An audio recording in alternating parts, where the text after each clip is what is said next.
out my way, my soul awakes to give you all the praise. Oh, I will trust in you, I will keep praising you through the night. I'll put my hope in you, you are the one. Come on, let's declare it tonight. You are the way, Jesus, you're the only way. Doesn't matter what they say to me, I believe. And so I praise Jesus, I will give you praise. Doesn't matter what may come at me, I believe in you. Let's go, let's go.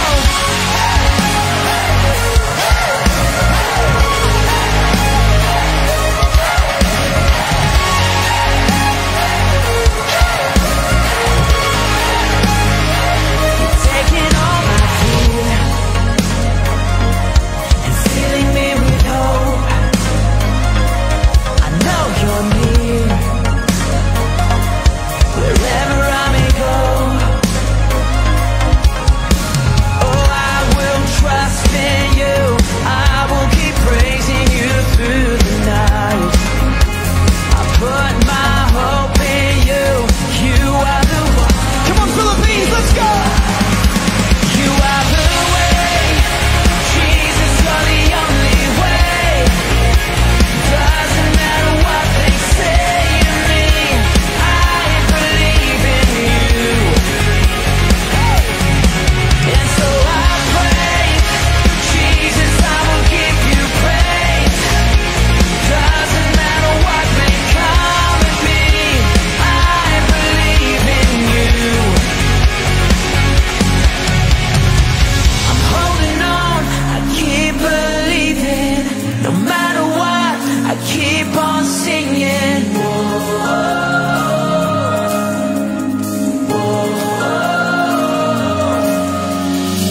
Cause every chain you are breaking, so my heart will keep on praising.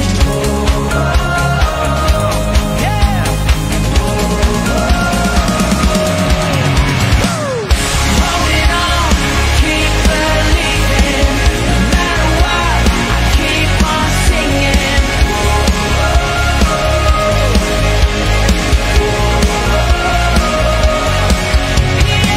Cause every chain you are breaking, so my heart will keep on praising.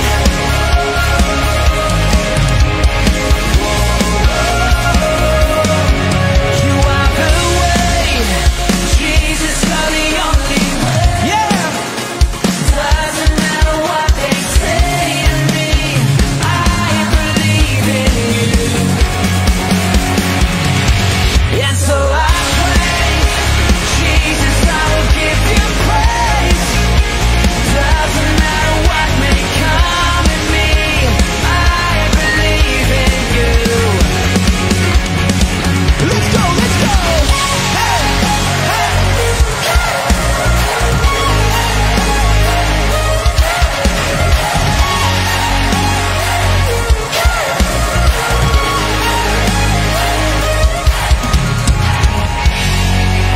come on, let's get Jesus all our praise tonight.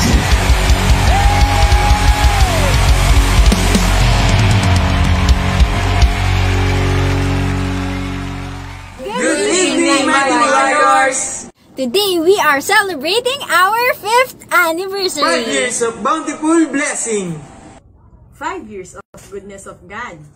5 years of life-changing experience. 5 years of God's faithfulness.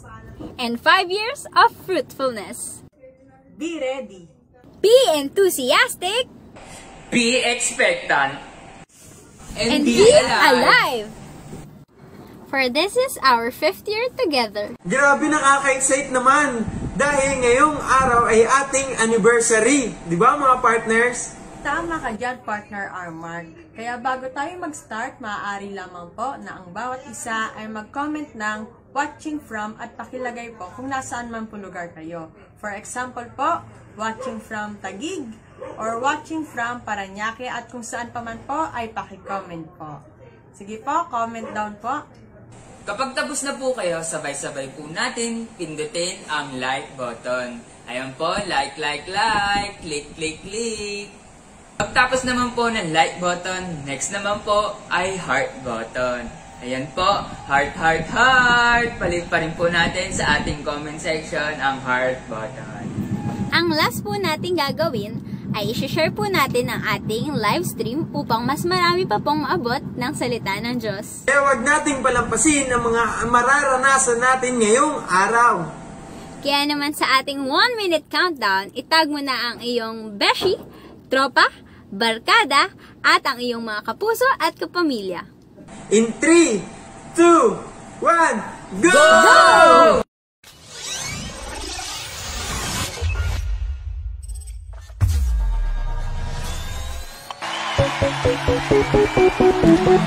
Come on, put them together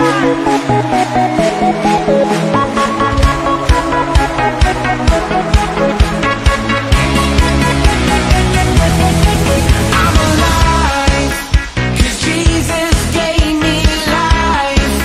He opened up my eyes. I can see clearly now.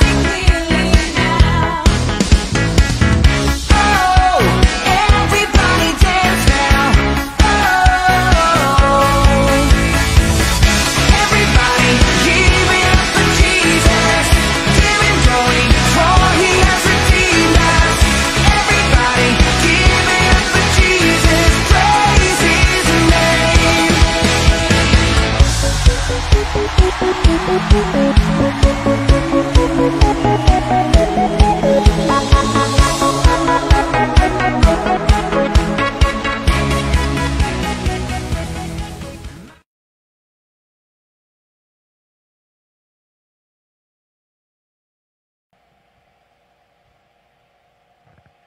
Good day, Mighty Warriors! Happy anniversary! Kaya nga sabihin mo sa katabi mo, tumayo tayong lahat, tayo ay sasayaw, magbuburi at sasamba sa ating Diyos na buhay. Kaya maging excited ang bawat isa. Amen. Yan, dahil may gagawin si Lord ngayong araw na to. Yes. Kaya sabihin mo sa katabi mo, good job ka with may kasamang high five! Good job! Yan! Yan, minsan pa malakas na palakpak!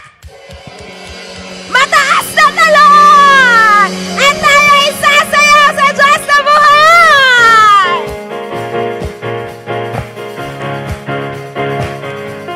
Let us be alive at 5!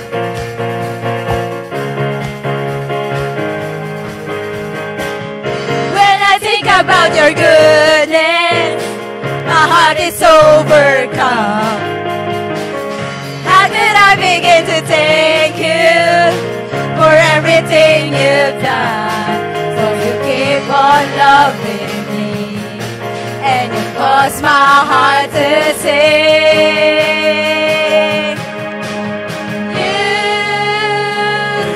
You make me come alive again.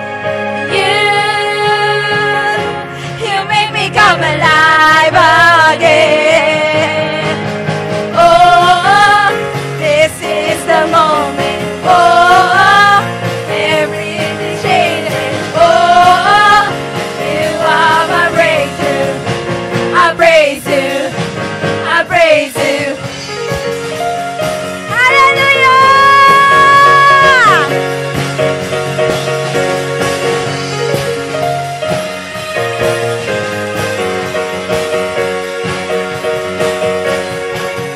So come on everybody, it's time to celebrate. We will never stop singing, lifting up your name. So you keep on loving me, and you cause my heart to sing.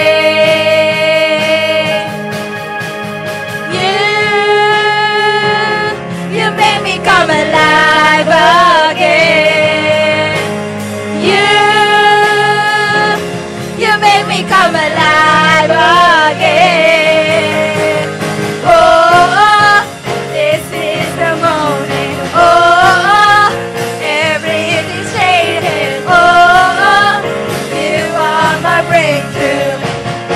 praise you. I praise you. Oh, this is the moment. Oh, everything changes. Oh, you are my breakthrough. I praise you. I praise you. Everybody jump down! Woo! And shout Jesus! Jesus! Jesus! And Jesus! You are good! You are good! You are good! You are good! You are good! You are good! You are good! You are good! You are good! You are good! You are good! You are good! You are good! You are good! You are good! Come on! Give your best clap to the Lord!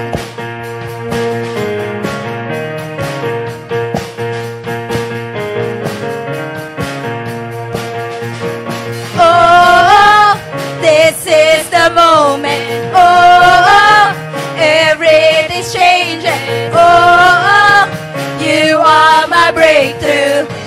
I praise you. I praise you. Oh, this is the moment. Oh, everything's changing. Oh, you are my breakthrough. I praise you. I praise you. Everybody jump now! Come on! Ibigay mo na yung the best mong talon! Na may kasama sigaw! Jesus! Jesus! Jesus! Jesus! You are good! You are good! You are good! You are good! You are good! You are good! You are good! You are good! You are good! You are good! You are good! You are good! You are good! You are good!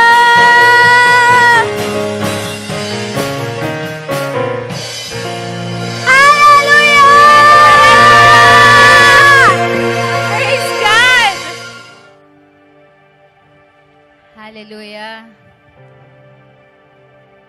Panginoon, maraming salamat po, Lord. Dahil, Lord, patuloy ang kabutihan mo sa mga kabataan, sa God's Army, Lord God. Nararanasan po namin lahat, Lord Jesus. Thank you, Lord God, for another year, Lord God, ng faithfulness mo, Panginoon, sa buhay po ng bawat isa. And right now, as we sing this song, awitin mo ito ng buong puso. Dahil mula umpisa hanggang katapusan, ang Panginoon ay mananatiling Panginoon ng ating mga buhay.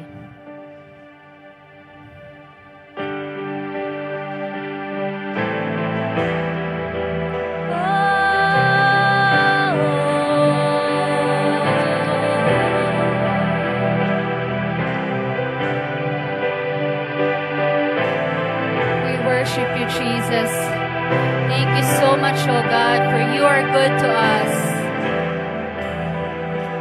From beginning to the end, all my life is in your hands. This whole world may hold me down, but it can never drown you out.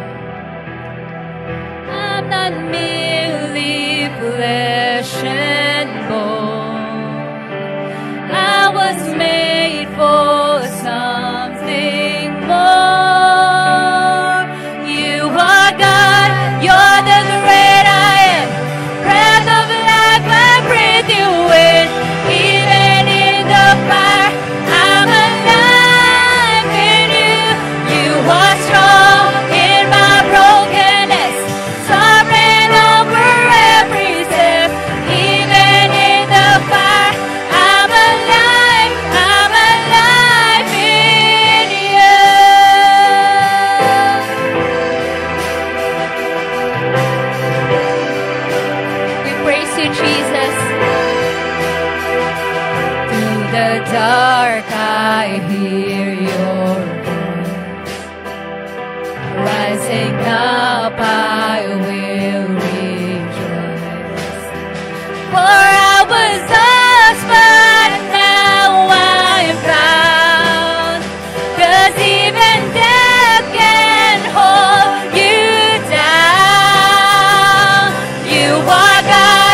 Christ who lives within me. Christ who lives within me. From beginning to the end, you deserve the glory. You deserve the glory. Minsan pawitin mo ng buong puso sa Panginoon. It's no longer I who live, but Christ who lives within me. Christ who lives within me. From beginning to the end, you deserve the glory. You deserve the glory. You are God. You're the great I am. Breath of life, I breathe you in. Even in the fire, I'm alive in you. You are strong in my brokenness, sovereign over every step. Even in the fire, I'm alive, yes. You are God, you're the great I am. Breath of life, I breathe you in. Even in the fire, I'm alive in you. You are strong in my brokenness, sovereign over every step. Even in the fire, I'm alive in you. I'm alive in you. Even in the fire.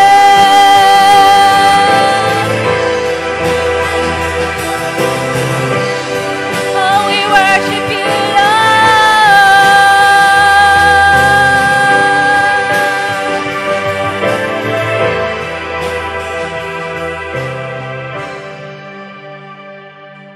Happy 5th anniversary, God's Army! Ngayon po, tayo ay magsa-shoutout sa ating first 20 viewers. Talaga excited na sila at alive sa ating anniversary. Unahin na natin, welcome kay Daisy Ruiz, Jonalyn Galvez, Sister Leonie Paguaya, Julian Delgado, Angel Tino, JP Orchid, Pastor Alan, and Pastora Atina Castañeda, Dayan and Edeline Sotilio, J.Lu Feliciano, Trisha Estrella, John Lester Bengson, and Anisel Gloria, Hamelia Lonzaga, Princess Joyce Bagorio, Donna Casidsid, Divine Discipulo, Ara Apostol, Precious Ambrosio, and Joyce Leparto. Muli, happy 5th anniversary, God's Army! Tayo ay maging masaya at excited at alive sa ating 5th year anniversary. Ang ating hashtag nga at theme ng anniversary ngayon ay hashtag Alive at 5. Kaya comment down below, hashtag Alive at 5. Are you ready, please? Shake it!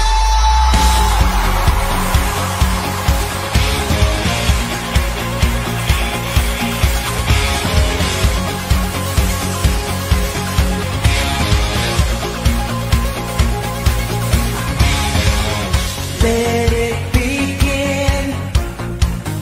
Our freedom celebration. We'll dance and sing. There's a Holy Ghost party that never stops.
Hello mga warriors, happy 5th anniversary. Glory to God sa kanyang ginagawa.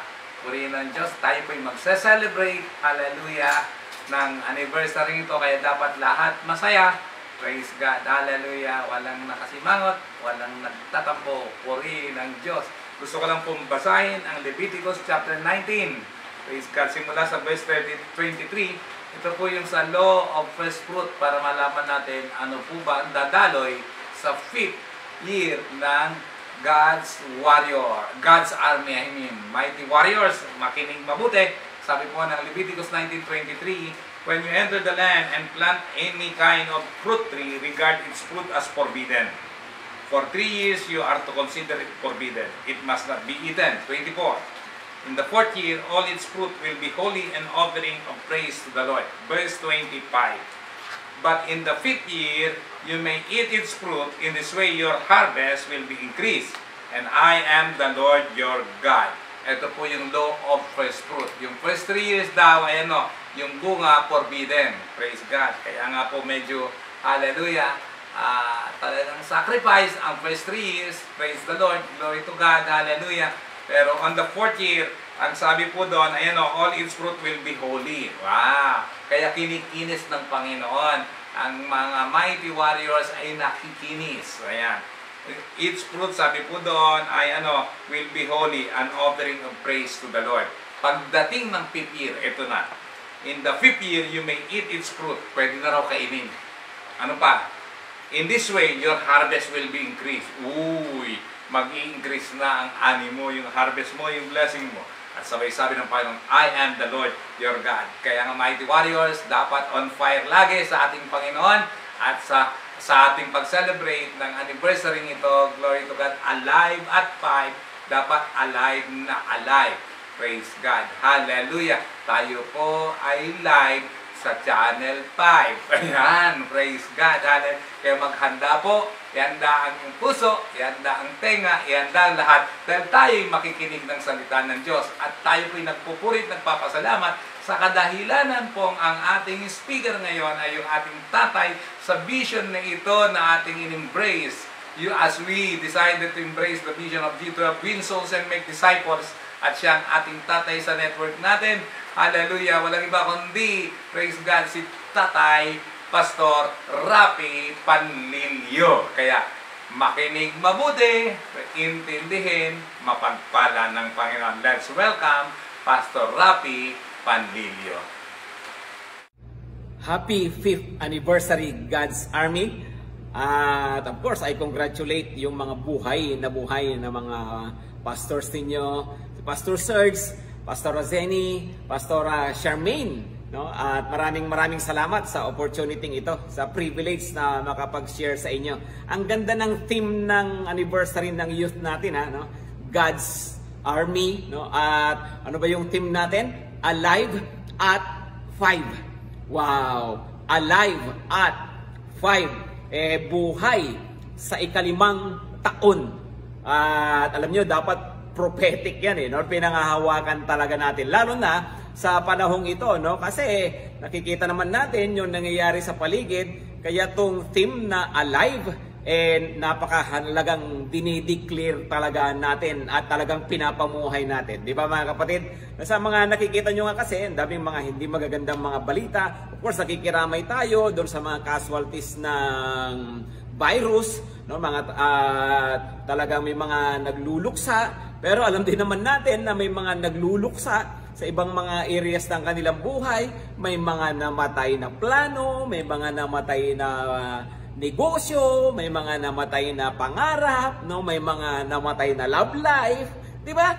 So, mukhang dami mga casualty, Okay, kaya nga alam niyo, mga kapatid, mahalagang makita natin na tayo bilang mga Kristiyano, ang mga Kristiyanong kabataan specifically, dapat mananatiling buhay sa lahat ng panahon. At ang gawain ng Panginoon, of course, ang mga ministries natin, dapat ay nananatiling buhay. No? Kaya nga, nasasabi ko nga sa ilang mga gatherings natin na, alam niyo, hindi ako nag-aalala talaga no? Sa buong sangka-Kristyanuhan. Yung Christianity mismo, hindi ko inaalala yan, mananatiling buhay na yan, subok na yan. No, alam nyo, sa totoo lang, no, ang inaalala ko ay yung mga individual Christians, no, kung kumusta na kaya sila. Pero of course, that's why this is the theme that we have now, Alive at 5. Kasi nga, ito yung prayer natin at ito yung pinangahawakan natin. At ang God's Army ay mananatiling buhay na buhay. Amen ba, mga kapatid? Okay? Kasi ganito, no? Nung mga nakaraang mga panahon, pag sinasabing alive na youth, di ba, ano bang mga iniisip natin niya? Wow, alive na alive yung youth dito. Ang tinitignan ay yung mga kung mag-praise and worship, matindi, di ba? Wow, nagsasayawan, naglulundagan, nagsisigawan. Yun yung alive, di ba? Ano pa? Yung alive na youth ay yung laging nasa church, no? Laging nasa gawain, di ba? Yun yung mga active na active. Di ba? Ganyan yung mga tinatawag nating mga alive dati kaso nga, paano nga ngayon sa panahong ito? Wala naman tayong mga physical gathering. Hindi naman natin nagagawa yung kagaya ng mga ginagawa natin dati. Mahirap namang magsisigawan, no? At magtatalsikan yung mga aerosol, di ba? Kumbaga, hindi natin nagagawa yung mga parang mga sign ng pagiging alive dati, no? So, paano na yan? Di ba? Walang mga gatherings. Paano na yan? Alam niyo, mga kapatid, kaya nga mahalagang pag-usapan natin ito. At ang ganda ng theme verses ninyo, Ephesians 2, verses 4 to 5. Gusto kong basahin natin ito. No? If you have your Bibles with you, pakibuksan. Kaya pakitingnan dito sa screen. Sabi niya, sabay-sabay tayo sa screen. Okay? But God, being rich in mercy, because of the great love with which He loved us, even when we were dead in our trespasses, made us alive together with Christ. By grace, you have been saved. No, gusto kong pansinin nyo mabuti yun, ano? Dahil daw sa matinding kahabagan ng Diyos, dahil sa napakadakilang pag-ibig ng Diyos, tayo raw binuhay mula sa ating mga pagsuway, mula sa ating mga kasalanan. We were dead, but we were made alive in Christ. Okay, pakisabi ngayon na malakas, alive in Christ. Alive in Christ. Alam niyo, mahalaga yan, no? Yung sabi ng, I am alive in Christ. The church, the ministry is alive in Christ. Napakahalaga yon, mga kapatid, no? Kasi po pwedeng sabihin mong alive, pero ang tinutukoy natin na buhay ay yung sa fellowship, okay? Alive in the church, di ba yung mga ganon, no? Mahalagang makita po natin na ang buhay natin ay nasa Panginoong Jesucristo. Na kung sinasabi mong buhay na buhay, it is because of your personal relationship with Jesus. Okay? Kasi yung iba, di ba, naging buhay nila sa fellowship, naging buhay nila sa church, naging buhay nila kapatiran. Paano nga ngayon sa panahong ito, no, na hindi nga tayo gaano nagkakasama-sama, di ba? Kaya nga mahalagang makita natin na, oo nga, no, kaya ako buhay na buhay kahit anong sitwasyon, kasi I am alive in Christ. At kahit saan ako magpunta, kahit anong pagdaanan ko, kahit anong nangyayari, kahit mag-isa lang ako, kasama ko si Lord, no? Kasi si Lord ay nasa lahat ng dako at nasa lahat ng panahon. Okay? Come on, say that again. Alive in Christ. Okay? Gusto kong pag-usapan natin, mahalaga itong mga kasama niyang mga verses, no? Kaya titignan natin yung mga sinasabi rito ni Apostol Pablo. Okay? At tatlong bagay na gusto kong tignan natin, mga kapatid, Okay? Number one, to be alive in Christ is to be seated with Christ. Yan. Ano raw? Paano masasabing buhay kay Kristo? Ano raw yung mga mayroon ang isang tao na alive in Christ? Okay, sabi niya sa verse 6. Pagkitingnan natin yung verse 6, ha? Sabi dito ay idugtong ko muna sa dulo ng verse 5. Sabi niya, by grace you have been saved and raised us up with Him and seated us with Him in the heavenly places in Christ Jesus. So sabi niya muna sa verse 5 ay we were made alive in Christ. Tapos and raised us up with Him. So ano raw? Tayo ay dati patay sa ating mga kasalanan. Tapos tayo raw ay binuhay. Tapos raised up with Him. Inangat. At pagkatapos pinaupo saan daw? No? Sa trono ng Panginoong Hesukristo. Kasama ng Panginoong Jesus doon sa kalangitan. That is our spiritual position. Mga kapatid, physically, andito tayo. Pero alam ba ninyo, grabe, no? Kung may katabi ka dyan, sabihin mo nga, wow, no? VIP ka pala. And that's who we are. That's who you are.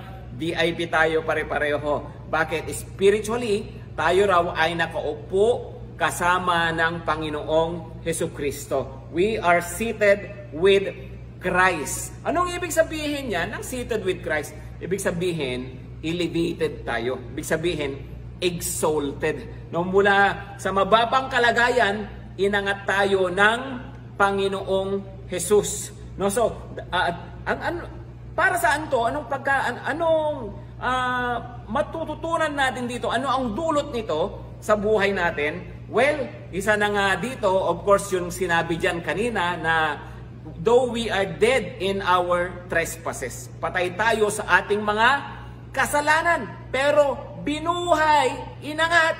Anong ibig sabihin nun? Na para ang mga mananampalataya raw ay hindi na mabuhay na nasa ilalim ng kapangyarihan ng kasalanan. Alam nyo, ang isang taong alive in Christ, nabubuhay na mayroong binagong buhay. No, kahit hindi ka maglulundag dyan, no, kahit mag-isa ka dyan, kahit hindi ka nakaka-fellowship dyan, pero nabubuhay tayo sa paraan na kalugod-lugod sa Panginoon, nabubuhay ng may kabanalan at katwiran, pinapakita niyan, we are very much alive in Christ. Gusto kong tingnan nyo itong mga naunang mga verses, ha? Pinumpisan kasi natin sa verse 4, pero magandang tingnan natin mula verse 1 hanggang verse 3. Sabi niya, and you were dead in the trespasses and sins in which you once walked, following the course of this world, following the prince of the power of the air, the spirit that is now at work in the sons of disobedience, among whom we all once lived in the passions of our flesh, carrying out the desires of the body and the mind, and were by nature children of wrath, like the rest of mankind. So, bago niya sinabi pala na we are alive in Christ, we are, God has raised us up with Christ, alam niyo pala, ang kalagayan natin, ayon doon sa verse 1, we were dead in trespasses and sins. Ano raw yun? Tayo raw ay patay sa ating mga pagsuway at sa ating mga kasalanan. Na siyang buhay daw natin dati, na siyang nilakaran natin. Tapos sabi niya, following. Come on, pakisabi nga ng malakas, following. Okay, wala akong narinig ha. Following.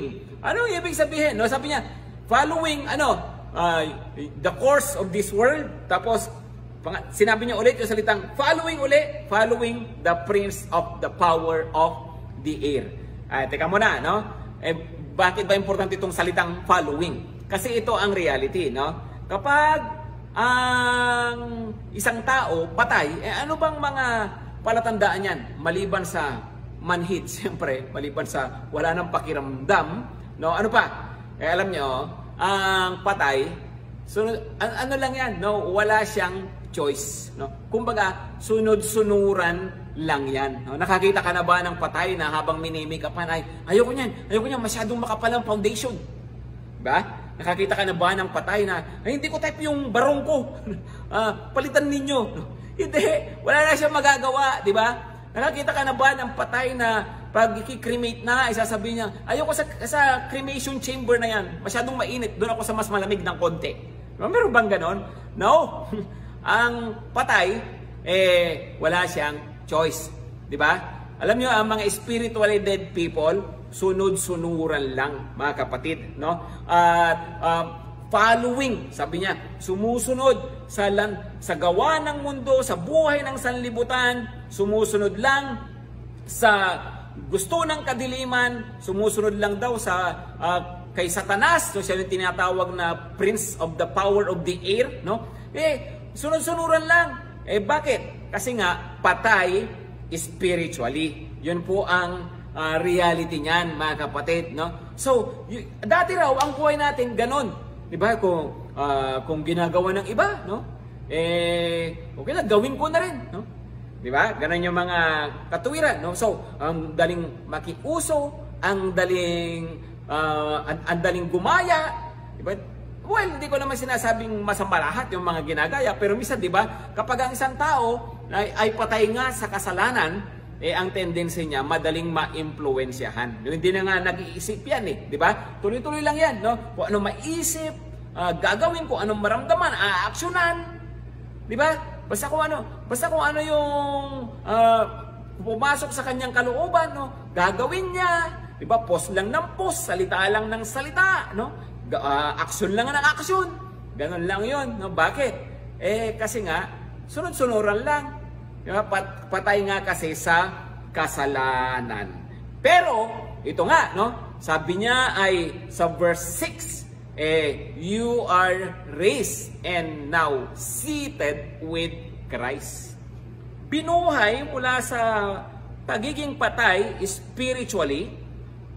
Tapos, ano raw ginawa ng Panginoon sa atin? Inangat niya tayo, tapos dinala sa kanyang trono sa kalangitan. We are seated with Christ in the heavenlies. Grabe, no? Tapikin mo naman sarili mo. Sabihan mo sarili mo, grabe, ibang level ka, no? And that's true, mga kapatid, no? Kaya wag nating ipagwawalang bahala itong katotohanan ito. Para sa akin, napaka-importante talaga to. Ito yung kiniklaim ko sa buhay ko. I am seated with Christ. I am seated with Christ. Nakaupo akong kasama ni Kristo sa kalangitan. No, hindi ako basta-basta. Ang taas ng posisyon ko. At kapag sinabi kong posisyon ko, posisyon nating lahat. Kasi pare-pareho tayo. Ano lang nag-qualify sa atin sa posisyon na yon? Ang Panginoong Hesukristo. Yung dugo ng Panginoong Hesus na tumubos sa atin, naglinis ng ating mga kasalanan. So mahalaga bilang mga Kristiyano, no, mga kabataan, mahalagang makita nyo na sa ganitong panahon ng inyong buhay, na matatak na sa isipan, talagang wag nang mawawala sa puso, I am seated with Christ in the heavenlies. Anong ibig sabihin yan? Kung ako ay nakaupong kasama ni Kristo sa kalangitan, kung ibig sabihin, grabe yung pagkatawag sa akin ng Panginoon mula sa babang baba, inangat ako ng Panginoon. Alam mo, dahil nasa taas ka, alam nyo ba ito ang reality, di ba? Binanggit kanina, may mga tao na sunod-sunod lang. Di ba? Bakit? Dahil sa prinsipe ng himpapawid, sabi niya, prince of the power of the air, na nangi-impluwensya sa kanila, mga demonyo, no? Na nangi-impluwensya sa kanila sa paggawa ng kasalanan. No? At mga sistema ng sanlibutan. Pero alam nyo ba, tayo galing doon, pero mula dyan sa lahat ng yan, mula sa level ng mga taong suwail, sabi niya mga sons of disobedience, mula doon sa level ng prince of the power of the air, mula doon sa level ng sanlibutan, inangat tayo ng Panginoon. Kapatid, wala nang kapangyarihan sa iyo ang kasalanan. Wala nang kapangyarihan sa iyo ang kadiliman. Hindi mo kinakailangan magpatuloy sa kasalanan. Kung nagkamali ka naman, mag-repent. Tigilan ang kasalanan, isuko sa Panginoon at tutulungan ka ng Panginoon. Mahalaga na makita natin ito, no? Na oo nga, ibang level na pala ako. Meron akong narinig na lumang kwento na tungkol daw sa isang prostitute, na itong prostitute na to ay nagustuhan ng hari at pinakasalan ng hari. So ibig sabihin, mula sa prostitute, naging queen. Grabe, yung pag-angat bigla ng level, di ba? Mula doon sa babang baba, umangat talaga siya. Okay, so positionally, siya ay queen. Ang problema, mentally, psychologically, no? Emotionally, hindi niya nakita ang kanyang sarili na andun sa mataas na level. Kundi, ang tingin pa rin niya sa kanyang sarili ay prostitute. So, nung nasa palasyo na siya, nakatira na siya doon, instead na mabuhay siya na bilang isang royalty, alam niyo ba, nakikipagrelasyon kung kani-kanino, nakipagrelasyon sa gwardya, nakipagrelasyon sa kusinero, sa hardinero, no? At sa kung sino-sino. No? Bakit? Kasi hindi niya nakita yung kanyang mataas na kalagayan. Alam niyo, maraming mga Christian, no? Bakit ganun? Binuhay na ng Panginoon mula sa kasalanan, nagpapatuloy pa rin sa kasalanan. No? Kaya, alam niyo mga kapatid, di ba? Minsan may mga mananampalataya na, bakit to parang nanlamig, nawala na yung sigla, di ba? Dati yung fair on fair yan Well, yung iba dyan, pwede nilang ituro kung sino. Kasi si ganito kasi si yung cell group namin ganito Ang dami yung pwede sisihin. Kasi wala ng fellowship Sige, ang dami yung pwede sisihin. Pero alam ba ninyo, isa sa pangunahing panlalamig kasalanan. Isa sa pangunahing dahilan, kaya yung mga dati buhay na buhay, ngayon parang papatay-patay. Diba? Kaya yung kanilang relasyon sa Panginoon, parang pahina ng pahina.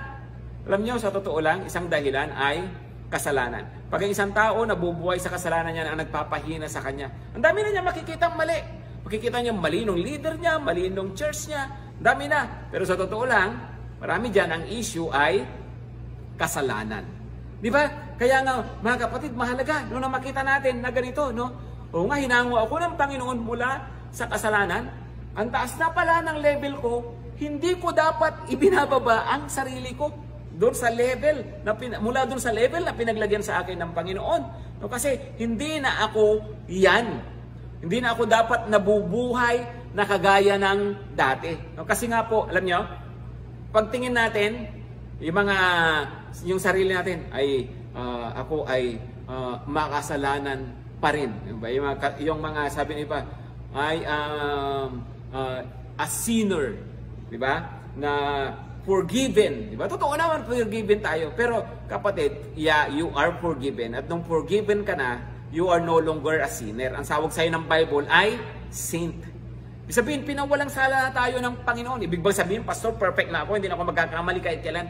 Hindi ko pa sinabing ganon. Ang sinasabi ko ay, yung isang tao na pinatawad na ng Panginoon, di na niya dapat tignan ang kanyang sarili na ma-sinner na as if alipin pa siya ng kasalanan, kundi malaya na siya sa kasalanan. At kaya na niyang magtagumpay sa kasalanan. Okay? So, ibig sabihin, ito pala yung posisyon ko. No? I am above sins. I am above demonic spirits na pwedeng umalipin sa akin. Hindi na ako dapat nagpapaalipin sa mga ganito. I am above other people na nabubuhay pa rin sa kadiliman. Hindi dapat ako nabubuhay dun sa level na iyon. Amen?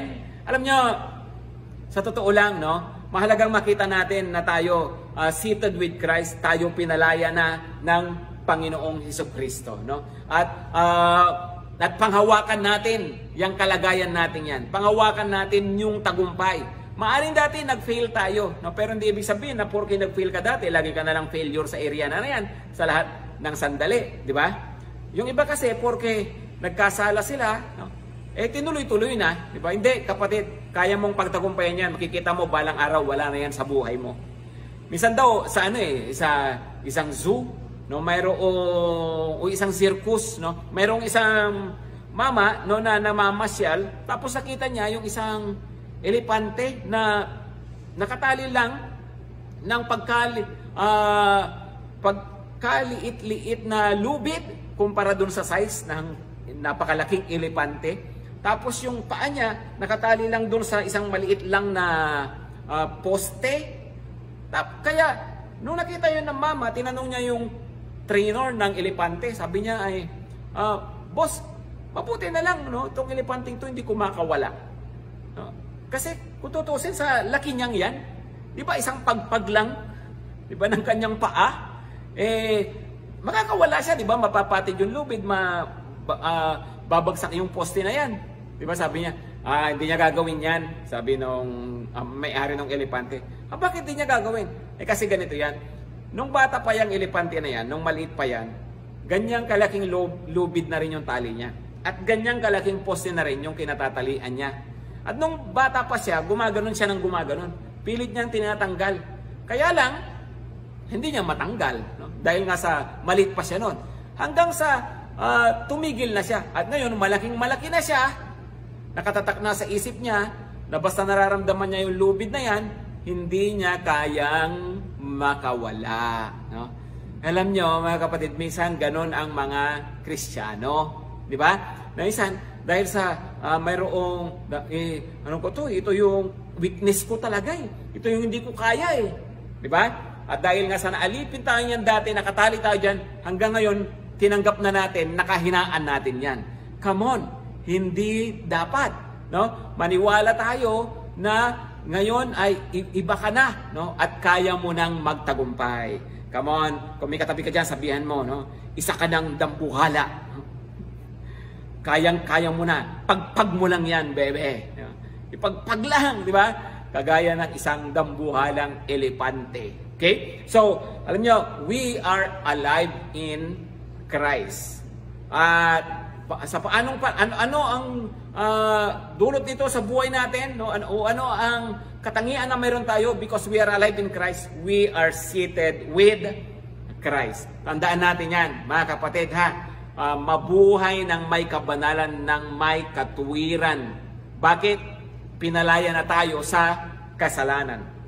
Number 2, to be alive in Christ is to be saved in Christ. Yan, hindi lang seated with Christ, but saved in Christ. Ito, mga kabataan na ang daming nakaka-memorize nito, malamang sa inyo. Sabi niya doon sa verse 7, tuloy ko yung nasa verse 6 yung binasa natin kanina. Sabi niya, so that in the coming ages, He might show the immeasurable riches of His grace in kindness toward us in Christ Jesus. Sabi niya, so that in the future, ano yon? Kailan yon? Balang araw, pagkasama natin si Lord, makita natin ang grabe yung kanyang biyaya. Tapos ito yung sikat na mga verses, verse 8 and 9. For by grace, you have been saved through faith. And this is not your own doing. It is the gift of God, not a result of works, so that no one may boast. No? Wow, ganda naman talaga ng verse na yan, di ba? Ano raw? Sapagkat tayo ay iniligtas sa pamamagitan ng biyaya, di ba? Sa pamamagitan ng ating pananampalataya, hindi dahil sa ating mga gawa. Alam nyo, mga kapatid, isa yan, no, napakahalagang makita natin, no? We are alive in Christ, no? Bakit? Kasi we are saved in Christ. Tayo, binago ng Panginoon yung ating spiritual position. So ganito habang buhay pa tayo, sure na tayo dyan, yung spiritual position na nakaupo tayo spiritually, yung position natin doon sa trono ng Panginoong Hesukristo. Pero ito naman, no, na kapag tayo balang araw kinuha na ng Panginoon, yun naman na talagang yung kaluluwa natin mismo makakapiling ng Panginoon doon sa kanyang kaharian. At kahit buhay pa tayo, sabi, sigurado na raw tayo dyan bilang mga mananampalataya. So, hindi lang tayo binigyan ng exalted life na inangat ng Panginoon. Binigyan din pala tayo ng eternal life. Anong ibig sabihin nito, mga kapatid? No, mahalaga na tayo pala, ang tingin natin sa buhay, lalo na sa Christian life, ay hindi lang tayo nakatingin dito, no? Kundi lagi tayong nakatingin doon sa eternity, doon sa pangwalang hanggan. Alam nyo, napansin ko, ang daming youth, mga short-sighted. Ang daming mga youth na kapag instead na naka-focus at nakikita nila kung saan sila tinawag ng Panginoon na pangwalang hanggan. Pero kapag mayroong ibang nakakuha ng kanilang atensyon, di ba? Madaling makalimutan itong pangwalang hanggan. Kahit sa panahon ngayon ng pandemic, napansin ko na maraming mga youth nakikita ang kanilang short-sightedness. Sa paanong paraan? No? Kasi nga, hindi naman na nakakapag cell group kagaya ng dati. Hindi naman na nakakapag church kagaya ng dati. Wala na yung mga services. Diba dahil wala na yung mga yon, no? Kahit yung ibang mga dati active sa ministry, no? dahil wala na yung mga dati nilang ginagawang mga ministry, anong nangyari? No? Yung iba ay nakalimot, diba? At nawala.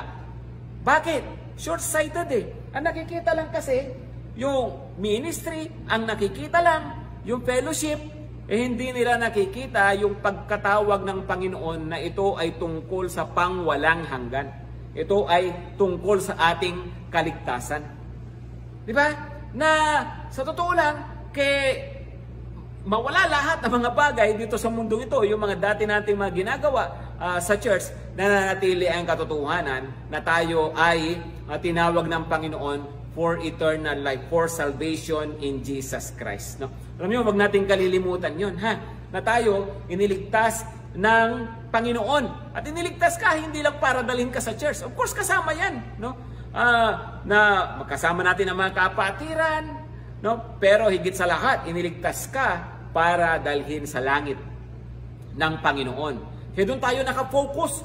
Yung bang ang iniisip natin ay, okay, kahit wala yung mga dati kong mga ginagawa, kahit hindi ko nakakasama yung mga kapatiran, tuloy-tuloy ako sa Panginoon.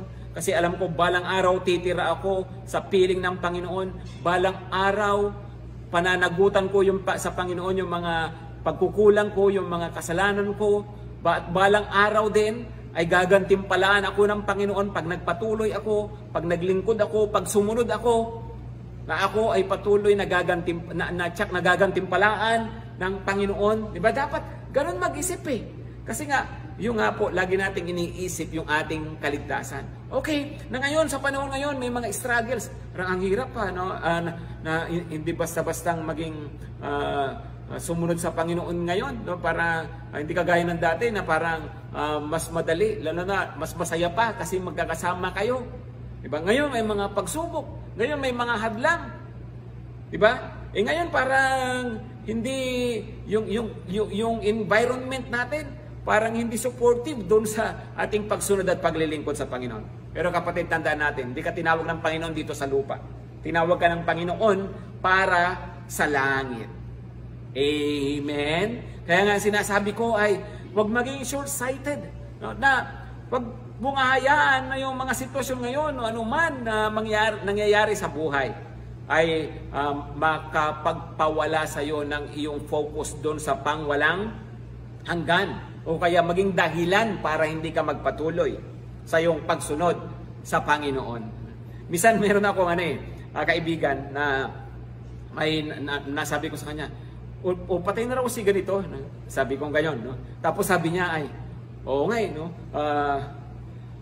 Buhay pa siya nung mamatay Sabi, buhay pa siya nung mamatay Diba? Ba't ko ba sinasabi ito? Well, sa totoo lang, di ba?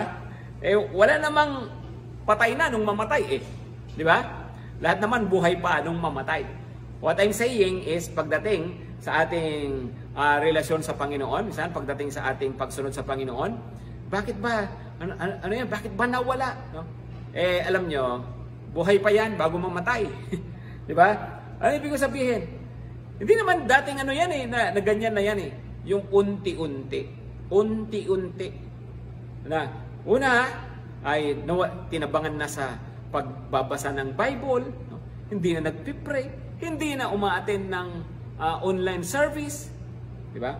Yung unti-unti, hanggang sa kita mo, ayan, no? Hindi na nga nagpatuloy. Okay? Kaya ingat tayo baka mamaya na uunti-unti tayo, no? Kaya buhay pa, no? Nang mamatay. Di ba? Kapatid, magpatuloy sa relasyon sa Panginoon. Pagpatuloy mo ang Christian life, do not be short-sighted. Number 3, to be alive in Christ is to be a servant of Christ. Servant of Christ. Anong sabi niya dun sa verse 10? Okay, for we are His workmanship, created in Christ Jesus for good works, which God prepared beforehand that we should walk in them. Wow! Ano raw? Sabi niya doon sa naunang verse, hindi tayo naligtas sa pamagitan ng ating mga gawa.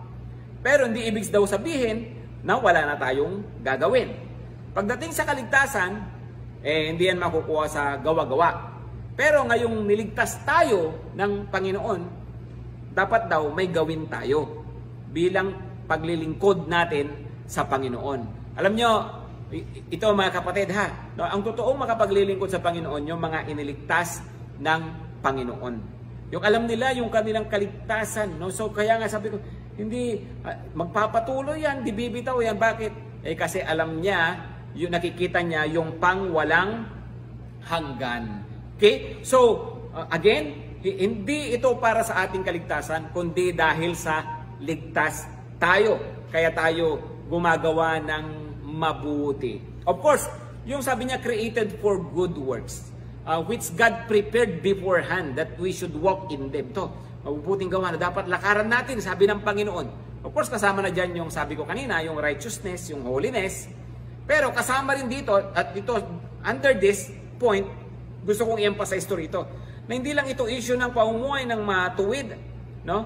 Ng binagong buhay, kundi pamumuhay din ng naglilingkod sa Panginoon. Yung ginagawa natin, yung mga pinapagawa ng Panginoon. Di ba? Kasi minsan, di ba, yung mga Kristiyano minsan, ang mga nasusunod lang nila, yung mga bawal. Sabi ni Lord, huwag mong gagawin ito. O, hindi nga ginawa. Paano naman yung sabi ni Lord na gawin mo ito?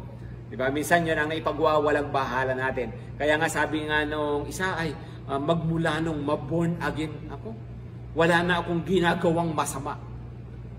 Tanong nung pastor, mabuti, meron? No? Wala rin. So walang ginagawang masama, wala rin ginagawang mabuti. Hindi dapat na ganoon, siyempre. No? Tinawag tayo ng Panginoon para tigilan ang masama, pero ganoon din naman para gawin ang mabuti, mga kapatid. Ha? No? So, alam niyo, mayroong nagsabi, nabasa ko, sabi niya, if Satan cannot make us do evil, he will make us do nothing. Kung hindi ka matutokso ni Satanas para gumawa ng masama, anong gagawin niya sa'yo? No? Yung tutoksoin ka naman niya, okay, kilos siya sa buhay mo para wala kang magawa.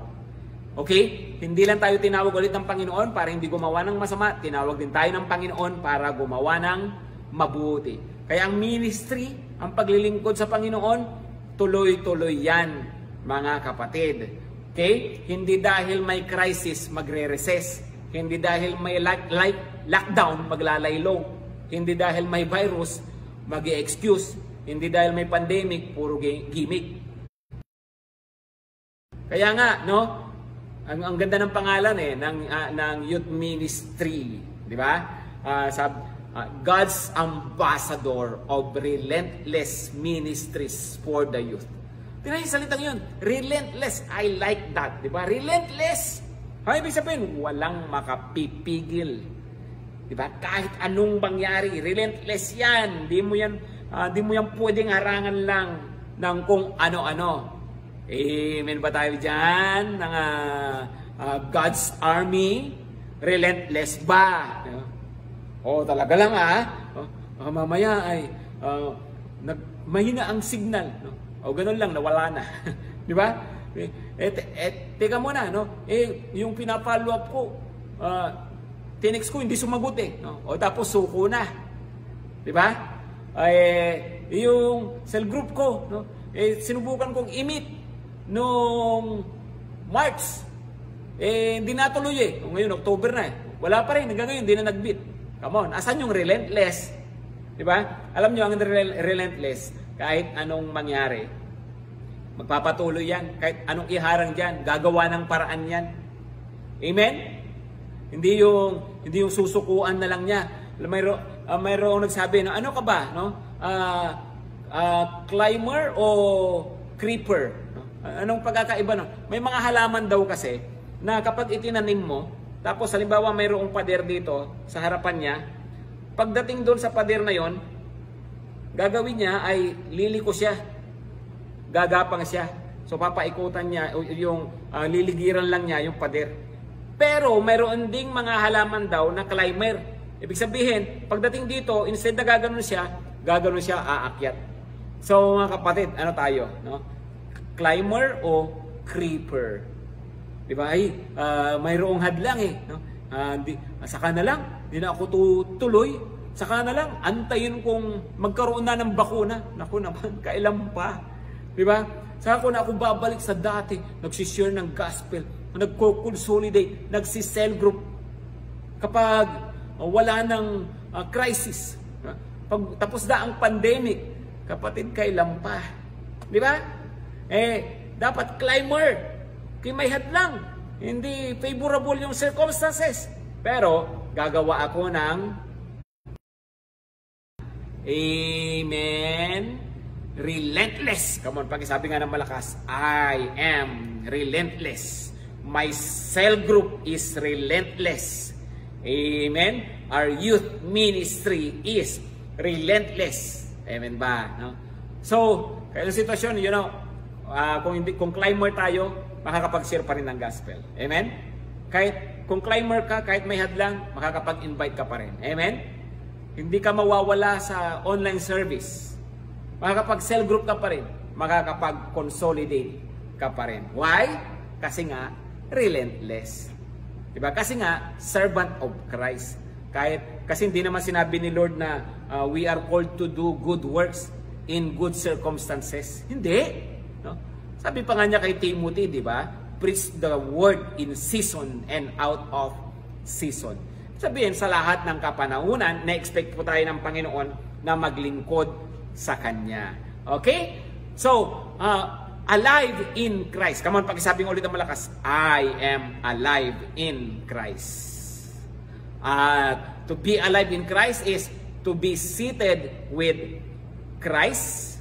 And to be alive in Christ is to be saved in Christ. And of course, thirdly, to be a servant of Christ. Mga kapatid, ang challenge ko sa inyo, no? Ito mga katotohanan ito. Hindi ito invento lang, no? Hindi ito idea lang. Sinasabi ito ng salita ng Panginoon. That's who you are. That's who you are. Kahit nararamdaman mo hindi, you are seated with Christ. You are saved in Christ. And you are a servant of Christ. Ano kailangan gawin? Kailangan natin gawin talaga. Ipamuhay natin. Panindigan natin yan. Live out these truths. Kasi you are alive in Christ. Minsan, di ba, hindi natin feel na buhay tayo, na buhay tayo. Alam niyo itong tatlong sikretong ito. Para maramdaman mong buhay na buhay ka, maramdaman, sabi ko, kasi in reality, you are alive in Christ na. Kaya lang iba feeling patay. Iba feeling mahina. Kasi nga, hindi natin pinapamuhay yung mga katotohanan nito. Ipamuhay mo to, maramdaman mo, grabe, buhay na buhay ka, no? Sa Panginoong Hesukristo. Mararamdaman nyo, kahit may pandemic, no? Buhay na buhay ang church. Buhay na buhay ang God's army. Bakit? Kasi pinapamuhay natin kung ano ang sinasabi ng salita ng Panginoon. Kapatid, let me pray for you as individuals, ha? Kasi alam nyo, to be alive is always personal eh. Tama? Okay? Hindi yan social matter, hindi yan communal, na ibig sabihin, sama-sama.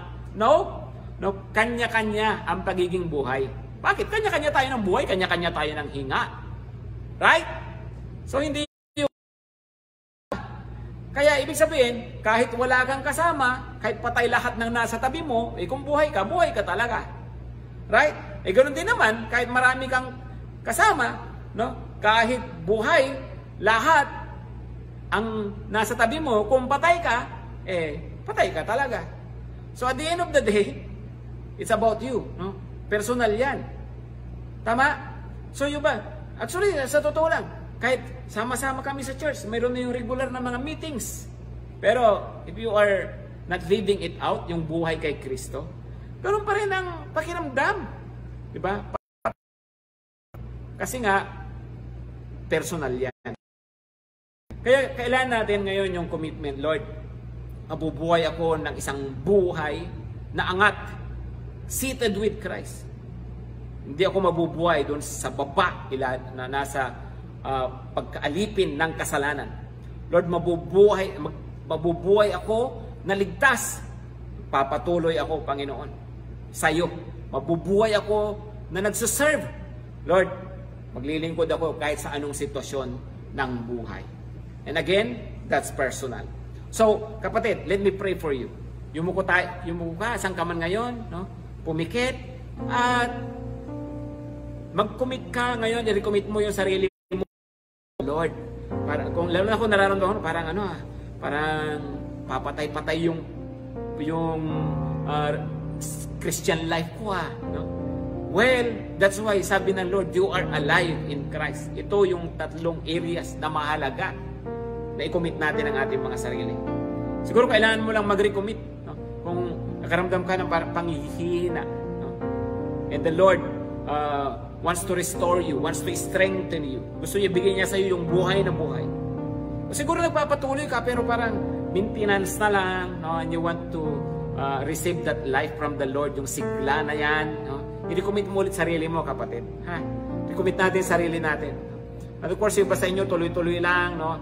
You feel that life, praise the Lord for you. Patuloy mo lang sabihin sa Panginoon, Lord, I continue to dedicate my life to you. Sige po, yung mukha at pumikit, sabihin, kausapin mo si Lord mula dito sa salitang narinig. Ano ang sinasabi sa iyo ng Panginoon? Lord, mabubuhay ako. Papamuhay ko to that I am seated with Christ. Papamuhay ko to that I am saved. Papamuhay ko that I am His servant. Come on, make that commitment. Thank you, Lord. Thank you, Jesus. Panginoon, please speak these words over our lives. Lahat ng kasama namin nakakarinig ngayon ng salitang ito. Panginoon, isulat nyo ito sa mga puso namin. At Lord, i-declare nyo ito sa buhay namin. That truly, Lord, as people who believe in the Lord Jesus Christ, who are made alive in Jesus, mamumuhay kami, Panginoon, makikita sa buhay namin, Panginoon, yung buhay na angat sa iba because we are seated with Christ. Hindi kami mabubuhay na alipin ng kadiliman, ng kasalanan, Panginoon. Lord, set your people free. Help them overcome their temptation. Overcome, Panginoon, yung mga kasalanan. I pray for true repentance. Tulungan nyo ang inyong mga anak, Panginoon. At the same time, Lord, pinapanalangin din po namin. Tulungan nyo nga po kami to fix our eyes on Jesus. Lord, makita nga po namin ang aming buhay na walang hanggan. Makita namin ang eternity, yung promise mo sa amin, Panginoong Diyos. And we will live in the light of the eternity. Papatuloy kami sa iyo, Panginoon, sa lahat ng panahon. And Lord, make us your servants. Servants in action. Hindi lang sa salita, Panginoon, maglilingkod kami talaga sa iyo. Lord, we continue to dedicate our lives to you. Lord, would you life, more life sa aming kanikanyang buhay, more life, Panginoon, sa kabuuan po ng Church ng TLH family, Panginoon, at more life para po sa God's army. Speak life, Lord. Breathe life. We receive this, Lord. We receive this. Come on, mga kapatid. Receive that life from the Lord. Receive it. Receive it. In Jesus' name, thank you, Lord. Amen at amen. Happy po ulit.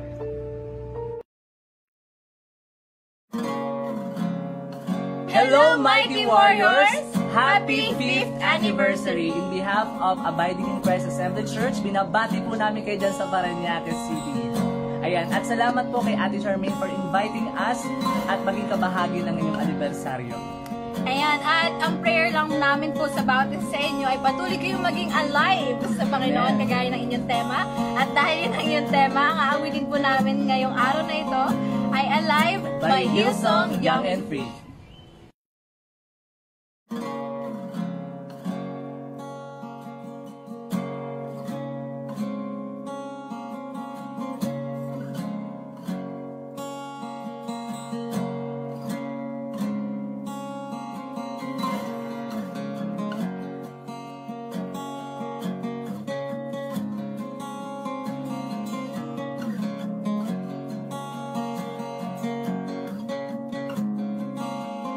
I was lost with a broken heart. You picked me up, now I'm set apart. From the ash I am born again, forever safe in the Savior's hands. You are more than my words could say. I follow you, Lord, for all my days. Fix my eyes, following your ways. Forever free in an ending race. 'Cause you are my freedom. We lift you higher. We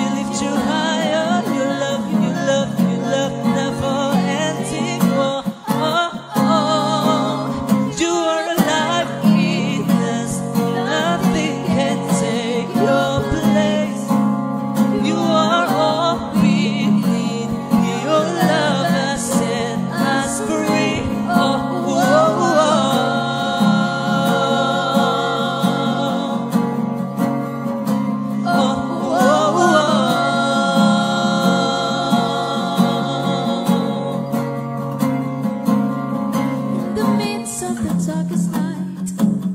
Let your love be the shining light, breaking chains that will hold me. You sent your son on and set me free.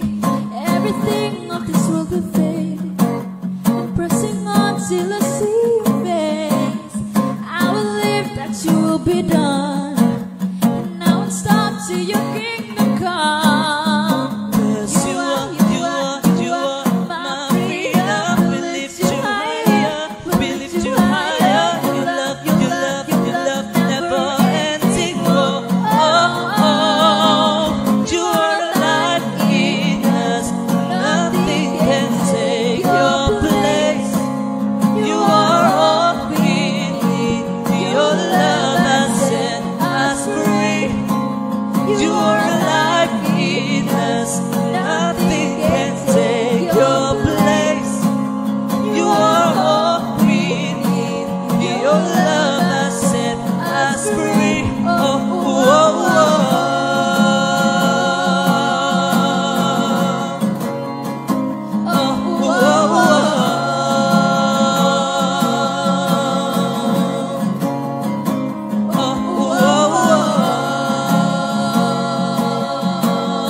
Pinagkainan namin at ngayon po is school hour ko po hanggang 5. So mag-start po ako ng school. So yun guys, nakansilado yung 2 subjects ko sa school. So nagkaroon ako ng time. So pag may time ako, nag-worship ako kay Lord. Pag may time lang naman, kasi gusto ko rin win-worship siya. Kaso yun nga, busy. Ay, hindi. Yun sa school. So.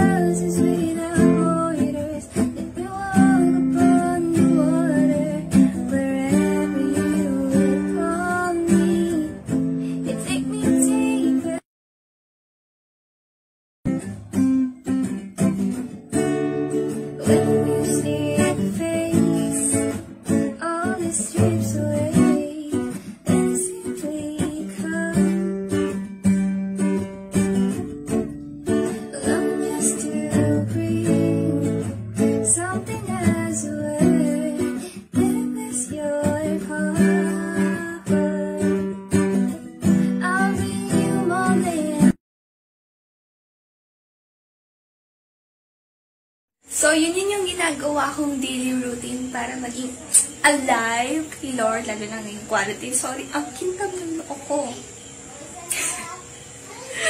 So, yun lang naman. Bye!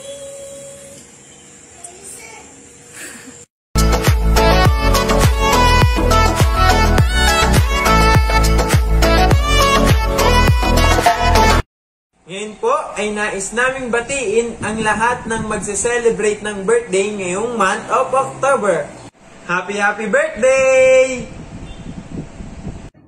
Ngayon po ay dadako na tayo sa ating announcement. Magkita-kita po tayo sa ating hit service every Sunday live at FB page of ABCI Family. See you din, Mighty Warriors, sa ating Ignite. Every Wednesday starts at 8 p.m. Live sa ABCI Family Facebook page. Kung nabitin kayo Mighty Warriors sa ating celebration, magkita-kita tayo sa ating live party every Friday at 8 p.m. sa ating public Facebook group page. FB page na God's Army at ABCI Family para lagi kang updated sa ating daily posting. Thank you everyone for joining us in our 5th year anniversary celebration. God bless everyone.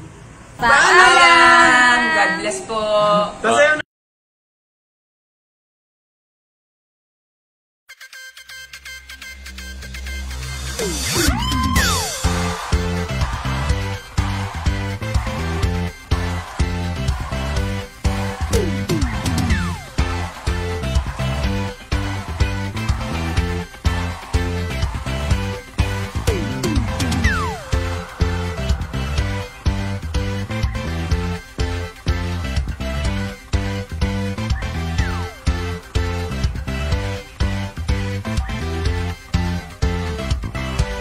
da